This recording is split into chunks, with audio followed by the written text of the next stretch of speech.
আমি এই মুহূর্তে দাঁড়িয়ে আছি রংপুর আদালত চত্বরে। আপনি জানেন যে কোটা বিরোধী সংস্কার আন্দোলনে রংপুর বেগম রোকেয়া বিশ্ববিদ্যালয়ের যে শিক্ষার্থী আবু সাইদ নিহত হয়েছিলেন, তার যে প্রধান দুই আসামি রয়েছে তাদেরকে কিন্তু আজকে গতকাল গ্রেপ্তার করা হয়েছে এবং আজ আদালতে উপস্থিত করা হয়েছে। আমরা যে প্রধান দুই যে আসামি ছিলেন তাদের মধ্যে একজন হলো এসআই আমির আলী এবং আরেকজন ছিলেন কনস্টেবল সুজন চন্দ্র রায়।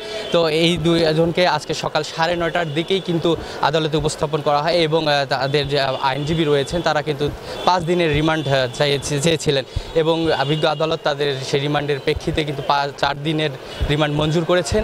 এবং আমরা এই মুহূর্তে একজন আইনজীবীকে এখানে পেয়েছি, আমি তার কাছেই একটু জানতে চাই যে কী অবস্থা আজকের বিচার।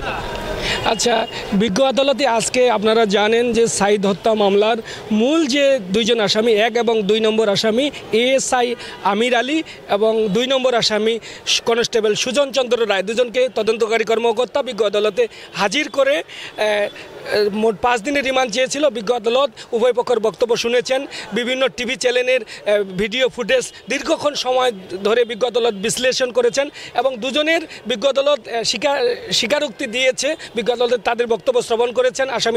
আসামিদ্বয় দুজনেই বলেছেন যে তারা SP Maruf, AC Arif, AC Imran, OC Rabiul এদের নির্দেশে এই গুলিটি চালিয়েছেন এবং তারা বলেছেন যে আরও কিছু ঊর্ধ্বতন কর্তৃপক্ষ আছে। এই ঊর্ধ্বতন কর্তৃপক্ষ কারা এই মামলা, এই নির্মম হত্যাকাণ্ডের পরিকল্পনাকারী এবং পরবর্তীতে এই হত্যাকাণ্ডটা ধামাচাপা দিতে পুলিশের কোন কোন কর্মকর্তা কাজ করেছেন তাদেরকে চিহ্নিত করার জন্য মামলা তদন্তকারী কর্মকর্তা এই রিমান্ডটি চেয়েছিলেন। আসলে এই মামলার হত্যার নিগূঢ় রহস্য উদ্ঘাটন করা প্রয়োজন। আসলে এই যে প্রি প্ল্যান্ট মার্ডার যেটা বলে বাদীপক্ষে আমরা দাবি করছি, যে এটা আপনারা জানেন, আমরা বাদীপক্ষের মামলায় দেখেছেন যে তাজহাট থানায় এই মামলাটার পরিকল্পনাকারী হয় একটি হোয়াটসঅ্যাপ গ্রুপে। সাব ইন্সপেক্টর এবং ঊর্ধ্বতন এসআইদের একটা হোয়াটসঅ্যাপ গ্রুপ ছিল, সেই গ্রুপে প্রথম এই হত্যাকাণ্ডের পরিকল্পনা করা হয় বলে আমরা প্রমাণ পেয়েছি এবং মামলায় দাখিল করেছি সেই প্রমাণগুলি।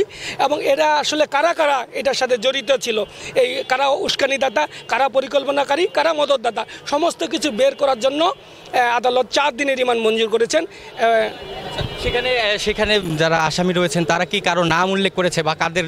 জি, তারা মূলত এসপি মারুফ, যিনি উপপুলিশ commissioner, AC Imran, AC Arif, OC Rabiul, এই 4 জনের নাম মূলত বলেছেন এবং বলেছেন যে এটার সাথে আরও কিছু ঊর্ধ্বতন কর্তৃপক্ষ অফিসার ছিল এই ঘটনার সময় ঘটনাস্থলে। তাদের বারবার তারা নাকি উস্কানি দিচ্ছিলেন, নির্দেশ দিচ্ছিলেন এবং এক পর্যায়ে তারা পুলিশকে গুলি চালাতে বাধ্য করেন মর্মে তারা বিজ্ঞ আদালতে জানিয়েছেন এই আসামিদ্বয়। ধন্যবাদ আপনাকে।